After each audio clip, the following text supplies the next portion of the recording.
A chicken hatched last month. Nothing special about that. 27 billion chickens are alive on this planet right now. Except this one was never inside an egg.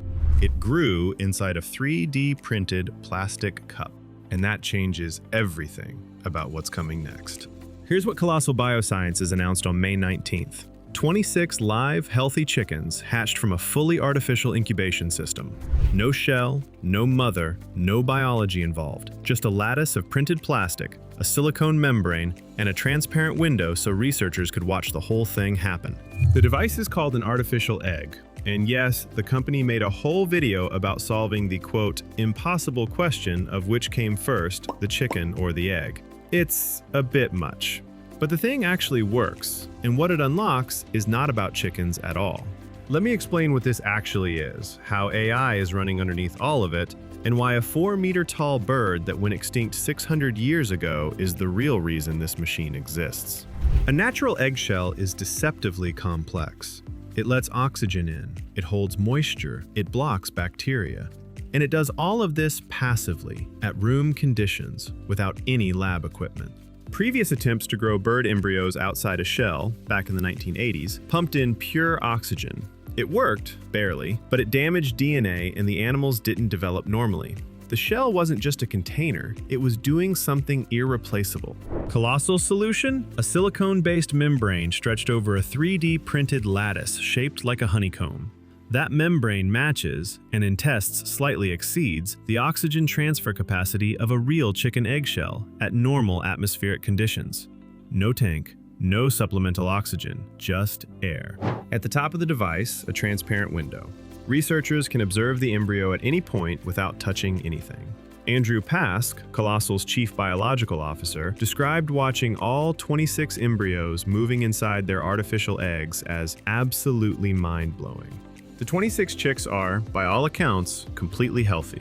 Colossal says they're continuing to monitor their development over time, reproductive capacity, lifespan, to confirm the system doesn't introduce problems down the line. Nobody needed a new way to hatch chickens. The egg already does that at massive scale. What Colossal needed was a way to grow bird embryos when there is no living bird large enough to do the job. The South Island giant moa, Dinornis robustus, was a flightless bird nearly 4 meters tall that lived in New Zealand until humans hunted it to extinction around 1400 AD. Its eggs were estimated at roughly 4 liters in volume, about 80 times the size of a chicken egg, 8 times the size of an emu egg. No living bird on Earth can carry a moa egg. Which means, if you're trying to bring the moa back, you have no surrogate. You can have the DNA, you can reconstruct the genome, you can do every step of the science correctly, and still have nowhere to put the embryo. That's what this device solves. It's scalable. The same design, printed at a larger size, can accommodate whatever volume you need. Want to grow a moa embryo? Scale it up. There is no biological ceiling. Here's the part that doesn't make the press releases, but is central to how Colossal actually works. The company was built at the intersection of genetic engineering and AI. Ben Lamb, the CEO, previously founded Hypergiant, a machine learning firm. George Church, the co-founder and Harvard geneticist behind the science, has been integrating computational tools into genomics for decades. When Colossal wants to bring back an extinct species, the process starts with ancient DNA, fragments recovered from museum specimens, fossils, preserved tissue. That DNA is incomplete, degraded, and full of gaps. AI fills those gaps, not by guessing randomly, but by comparing the extinct genome against closely related living species and using machine learning models to identify what's most likely to have been there. For the thylacine, the Tasmanian tiger, Colossal produced a genome with only 45 gaps, assembled to chromosome level, estimated at over 99.9% accuracy. That kind of reconstruction is essentially impossible without machine learning running comparisons across massive genomic datasets. For the moa, the same process applies. Colossal sequences what it can recover from museum samples and bones, then uses computational biology to reconstruct a working genome. AI then helps identify which of the moa's genetic differences actually drove its distinctive traits, the size, the build, the biology, versus which were neutral background variation.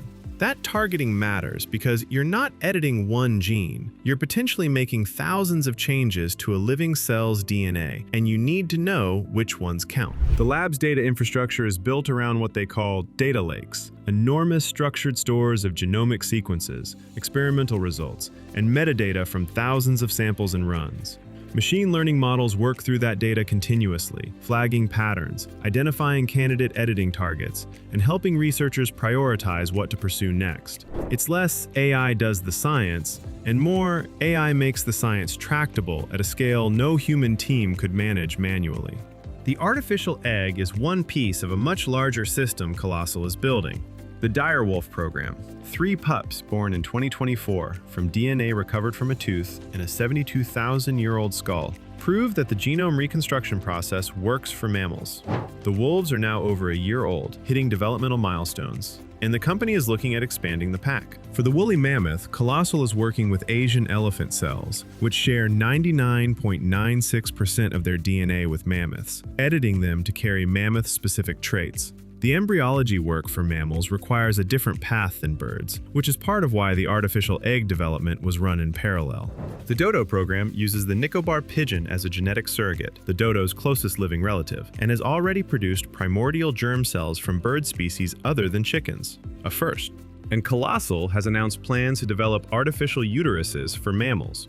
If the artificial egg works for birds, the logical next step is an equivalent system for gestating a mammoth embryo without requiring an elephant surrogate. Not everyone is convinced by Colossal's claims, and that's worth saying. MIT Technology Review noted that researchers in Japan had already hatched chickens from beneath transparent plastic film in 2024. Colossal's first-ever shell-less incubation system framing drew pushback from scientists who've been working in this area for years. The company has a habit of making its announcements louder than the underlying science strictly warrants. The dire wolf was disputed by experts who argued the genome modifications didn't constitute a true de-extinction so much as an edited gray wolf. None of that makes the artificial egg unreal. 26 healthy chicks are 26 healthy chicks. The membrane technology is genuine, the scaling potential is genuine. But the distance between we hatched chickens in a plastic cup and we brought back the MOA is still enormous and worth keeping in mind. There's something strange about the timing of this announcement. In the same month, the conversation in tech was almost entirely about compute, model evaluations, billion-dollar infrastructure investments, autonomous agents, the usual. And then quietly, out of Dallas, a company announced it had grown 26 birds in 3D printed containers as a step toward resurrecting a species that humans wiped out 600 years ago. Both things are real. Both are happening simultaneously. The line between what's extinct and what's recoverable is genuinely becoming negotiable in a way it wasn't 5 years ago. The MOA is gone. For now, that still means gone. But the infrastructure to change that is being built, piece by piece, in a lab in Texas. And the piece they finished last week was not a small one. Tell me in the comments, do you think de-extinction is worth pursuing? And which species would you actually want back?